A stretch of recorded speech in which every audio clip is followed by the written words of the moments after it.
Karakonam medical college തലവരിപ്പണക്കേസിൽ CSI സഭാ മുൻ bishop Dharmaraj റസാലത്തിന് തിരിച്ചടി. കേസിൽ തനിക്കെതിരായ കുറ്റപത്രം റദ്ദാക്കണമെന്നുള്ള ഹർജി ഹൈക്കോടതി തള്ളി.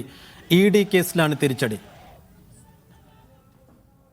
അഹമ്മദ് മുസ്തഫ, ഹൈക്കോടതി വിധിയുടെ വിശദാംശങ്ങൾ എന്താണ് മുസ്തഫ?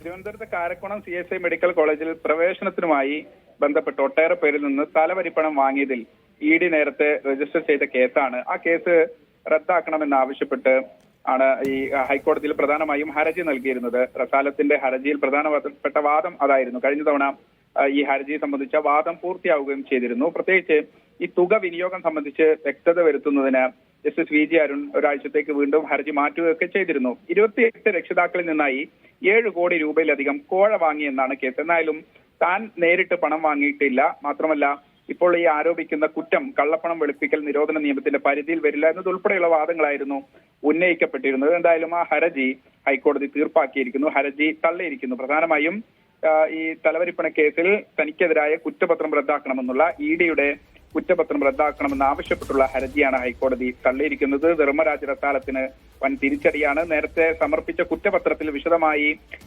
ഈ കേസുമായി ബന്ധപ്പെട്ട് അനേകം വിവരങ്ങളുണ്ട്, രക്ഷിതാക്കളുടെ മൊഴികളുണ്ട്, അവർ നൽകിയ പണവുമായി ബന്ധപ്പെട്ടുണ്ട്. ഒപ്പം തന്നെ പിന്നീട് ഏതെങ്കിലും തരത്തിൽ കോളേജിന്റെ വികസനത്തിനോ PTO ഫണ്ടിനോ ഒക്കെ തുക ഈ വിനിയോഗിക്കപ്പെട്ടതായി കണ്ടെത്താനും കഴിഞ്ഞിരുന്നില്ല. അങ്ങനെ ഇരിക്കെ ഈ കേസിന്റെ ഏറ്റവും അന്തിമഘട്ടത്തിൽ ഈ കേസ് കുറ്റപത്രം സമർപ്പിച്ചതോടുകൂടി കഴിഞ്ഞ ദിവസം ഈ ED കുറച്ചു പേർക്കൊക്കെ പണം തിരികെ നൽകാനുള്ള നടപടി എടുത്തിരുന്നു. ഏതാനും പേർക്ക് പണം തിരികെ നൽകുകയും ചെയ്തിരുന്നു. അതിനനുസരിച്ച് ആ തുക ED തിരിച്ചു കൊടുക്കുന്നത് റദ്ദാക്കണം എന്നതുൾപ്പെടെയുള്ള ആവശ്യപ്പെട്ടുള്ള ഹർജി വേറെ തന്നെ ഹൈക്കോടതിയുടെ പരിഗണനയിൽ ഉണ്ട് താനും. എന്തായാലും തനിക്കെതിരായ കുറ്റപത്രം റദ്ദാക്കണമെന്ന് ആവശ്യപ്പെട്ടുകൊണ്ടുള്ള ധർമ്മരാജ് റസാലത്തിന്റെ ഹർജി ഹൈക്കോടതി തള്ളിയിരിക്കുന്നു.